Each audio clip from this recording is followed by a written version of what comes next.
दिलचस्प कहानी पर नजर डालेंगे। ये कहानी है उन व्यापारियों की जो आए तो थे सिर्फ सौदा करने, लेकिन धीरे धीरे एक पूरे उपमहाद्वीप के शासक बन बैठे। ये सवाल ही अपने आप में बड़ा अजीब लगता है ना।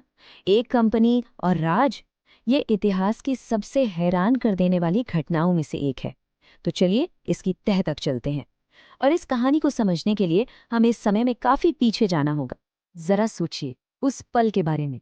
एक ऐसा जहाज जैसा पहले किसी ने देखा तक नहीं, धीरे धीरे भारत के तट की ओर बढ़ रहा है। उस पर बैठे लोग, उनकी भाषा, उनके कपड़े, सब कुछ एकदम अलग। और उनकी नजरें टिकी थीं इस जमीन पर। तो सवाल ये है कि आखिर वो यहाँ आए ही क्यों थे।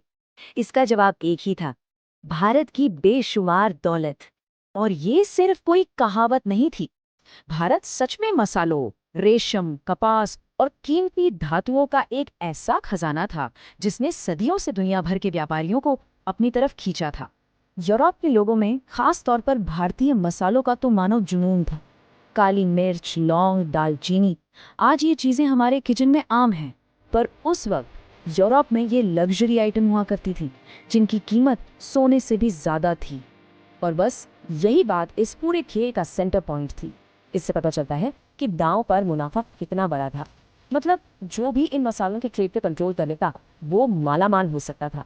लेकिन एक बहुत बड़ी मुश्किल थी, यूरोप से भारत तक आने का कोई सीधा रास्ता ही नहीं था। देखिए, भारत से यूरोप तक सामान कई बिचौलियों यानी मिडिलमैन के हाथों से गुजरता था, और हर बार उसकी कीमत कई गुना बढ़ जाती थी। यूरोपीय साम्राज्य इस सिस्टम से पूरी तरह तंग आ चुके थे। तो उनका मिशन बिल्कुल साफ था, एक सीधा समुद्री रास्ता खोजना जो उन्हें सीधे भारत के बाजारों तक ले आए। ये एक ऐसी खोज थी जो इतिहास का रुख बदलने वाली थी। और फिर साल 1498 में पुर्तगाली नाविक वास्को द गामा ने ये कर दिखाया। वो समंदर के रास्ते भारत पहुंचने वाला पहला यूरोपियन बन गया। इसके बस 12 साल बाद 1510 में पुर्तगालियों ने गोवा पर कब्जा कर लिया। बस एक बार ये दरवाजा खोला तो फिर यूरोप के दूसरे देशों के लिए भी रास्ता बन गया। जैसे ही ये खबर फैली, पूरे यूरोप में मानो भारत की दौलत के लिए एक रेस सी लग गई। डच आ गए, फ्रांसीसी आ गए, और फिर इस खेल में उतरे अंग्रेज। अब सवाल ये नहीं था कि भारत कौन पहुंचेगा, अब सवाल ये था कि सबसे ज्यादा हिस्सा कौन बटोरेगा। और इसी दौड़ के बीच एक ऐसी कंपनी का जन्म हुआ जो आगे चलकर इतिहास की सबसे ताकतवर बिजनेस संस्था बनने वाली थी। यहाँ एक बात समझना बहुत जरूरी है, ईस्ट इंडिया कंपनी कोई सरकारी संस्था नहीं थी, ना ही ये किसी राजा की फौज थी। ये तो लंदन के कुछ व्यापारियों का एक ग्रुप था जिनका सिर्फ एक ही मकसद था, पैसा कमाना। इतिहास में पहले कभी ऐसा नहीं हुआ था कि कोई प्राइवेट कंपनी किसी देश को जीतने निकल पड़े। ये अपने आप में एक बिल्कुल नई और कह सकते हैं कि खतरनाक बात थी। लेकिन भारत में एंट्री करना कोई बच्चों का खेल नहीं था। उस वक्त यहाँ दुनिया के सबसे ताकतवर साम्राज्यों में से एक मुगल साम्राज्य का शासन था, और व्यापार करने के लिए उन्हें मुगल बादशाह से इजाजत लेनी ही पड़ती। कई सालों की कोशिशों के बाद आखिरकार अंग्रेजों को कामयाबी मिली। 1615 में सर थॉमस रो ने मुगल बादशाह जहांगीर से सूरत में एक फैक्ट्री लगाने की इजाजत ले ली, और बस यहीं से भारत में अंग्रेजों की कहानी की औपचारिक शुरुआत हुई।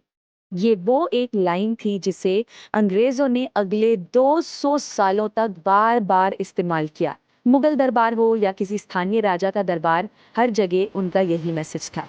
क्योंकि इस सीधी सादी सी लाइन के पीछे एक बहुत बड़ा प्लान छिपा था। कई बार बड़े बड़े साम्राज्य तलवार के दम पे नहीं, बल्कि व्यापार की आड़ में ही खड़े होते हैं। अब यहाँ से कहानी एक बहुत अहम मोड़ लेती है। अंग्रेज अब धीरे धीरे सिर्फ व्यापारी नहीं रह रहे थे, वो कुछ और बन रहे थे। सूरत के पहली फैक्ट्री से शुरुआत करके वो बहुत तेजी से फैले।